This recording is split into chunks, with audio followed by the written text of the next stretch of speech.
pag sinabi mo, huminto kayo, papatayin ko kayo. Pag hindi sila huminto, of course, the police would come in. Sabihin ko sa police, pag naghawak ng baril, ito yan sila, dumaan yan sa Davao lahat. Koy, pati ito, si Danao, lahat yan sila, dumaan ng Davao. Ang order ko talaga sa kanila, pag maghawak ng baril, patayin mo na para one less criminals.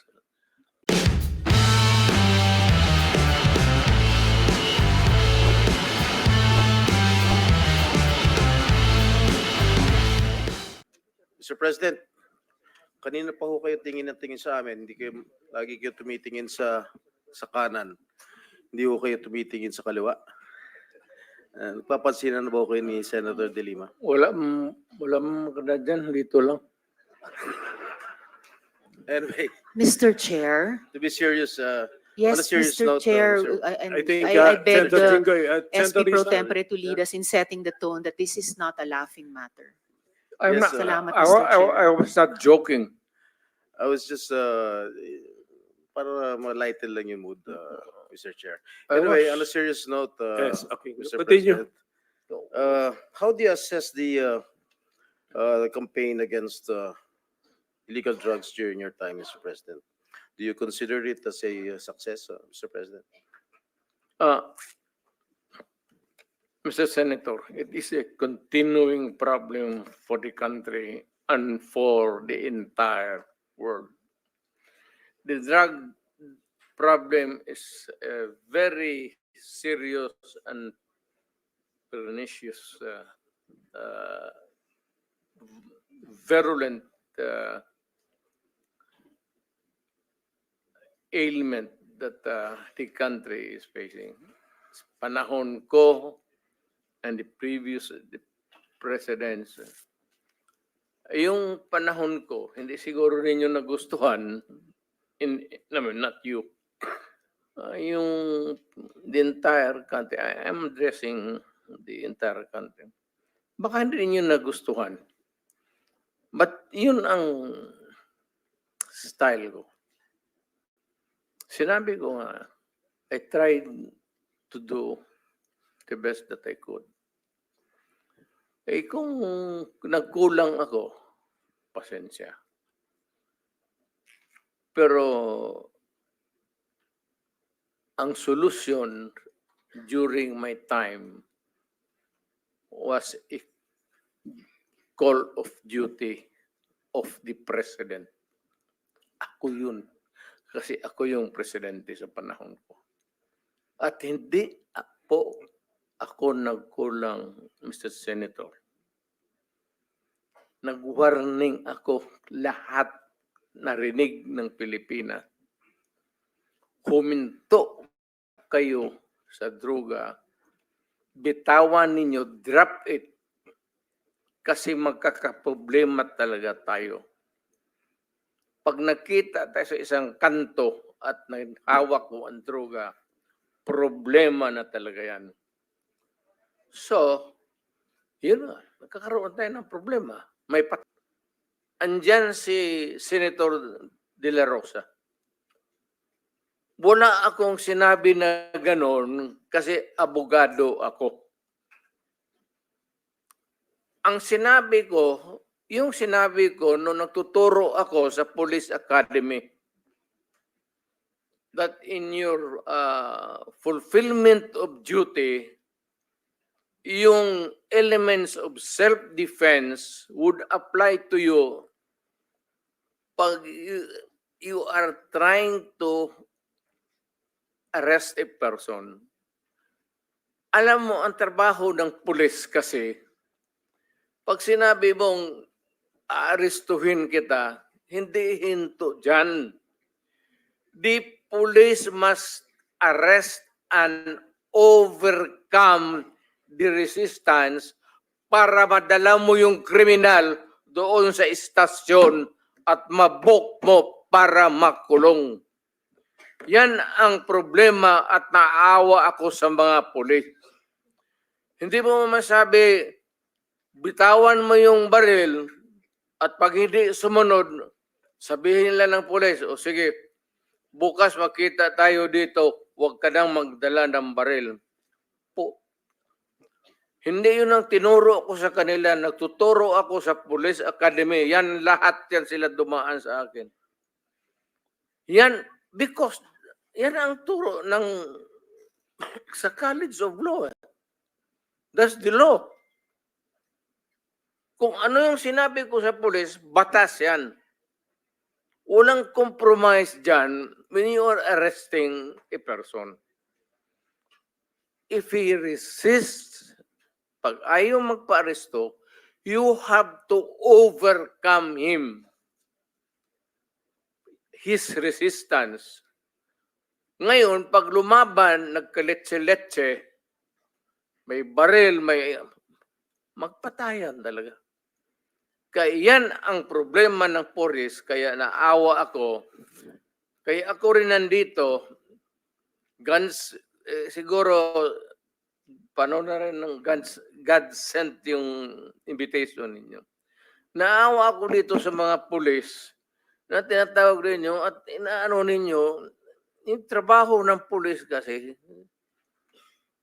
involves personal contact. Walang trabaho sa pulis, sabihin niya, halika dito, bitawan mo yan, mag-surrender ka, sumama ka sa akin.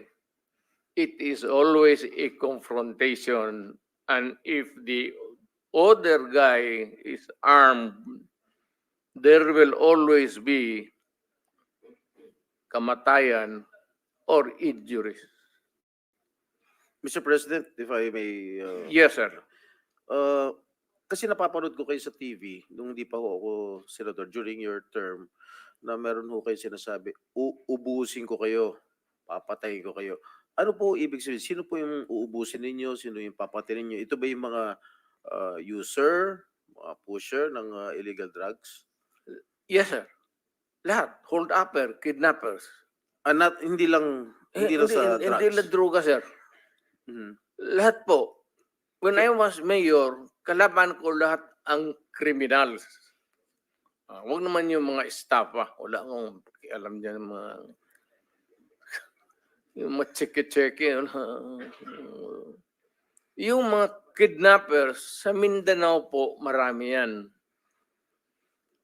At yung mga lawless elements doon, when they go on a rampage, they take over the entire municipality.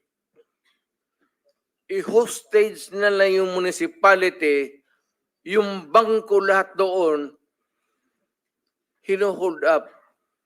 At yung police hindi makagalaw kasi nakapalibot sila and there are civilians.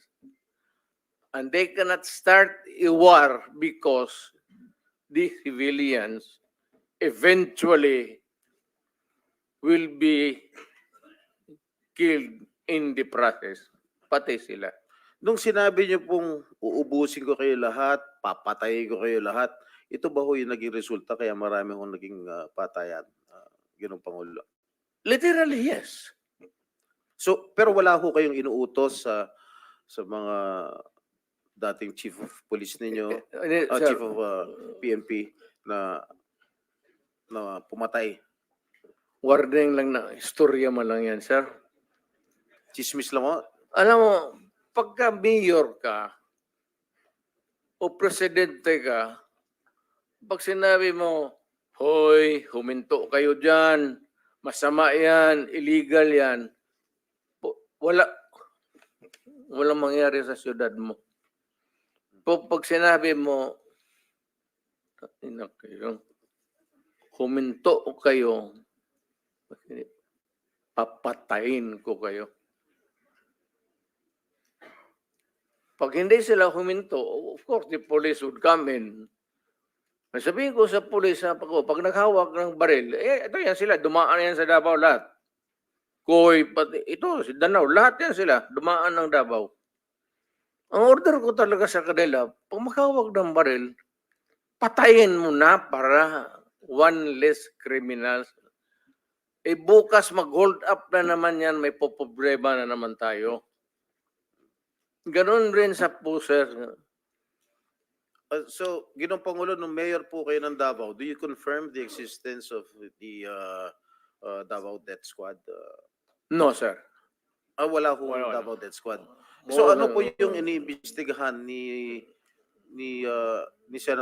former Senator De Lima nung siya chairperson ng Commission on Human Rights?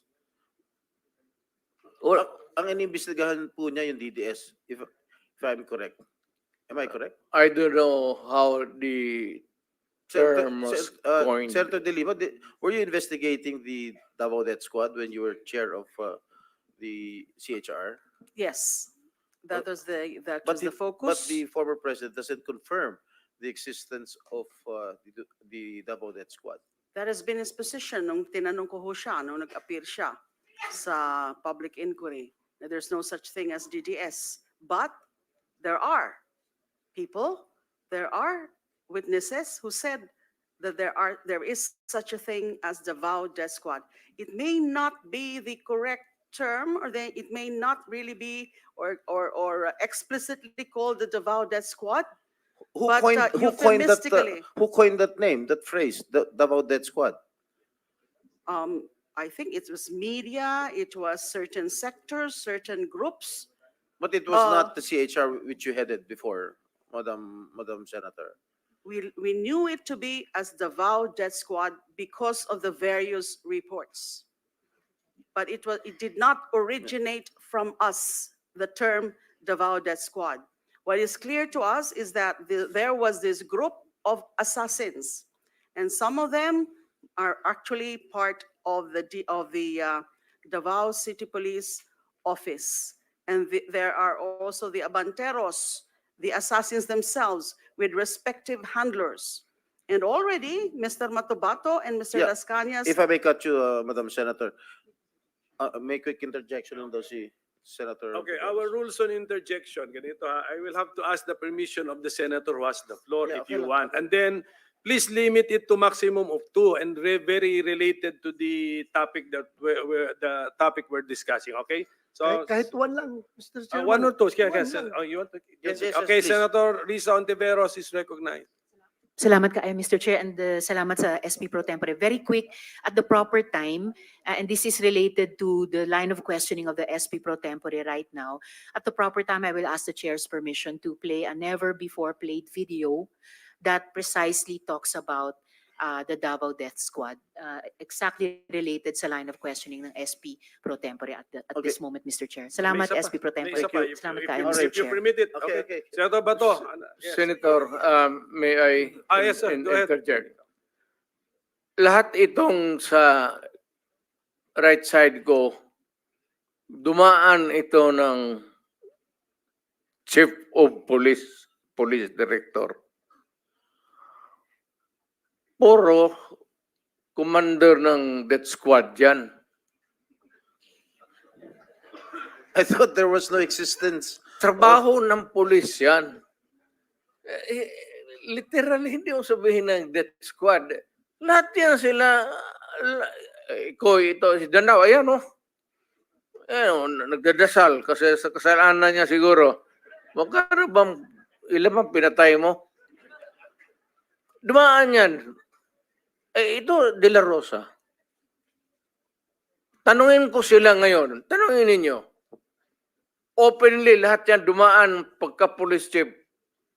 Pati yan si Gamboa. Tanungin ninyo.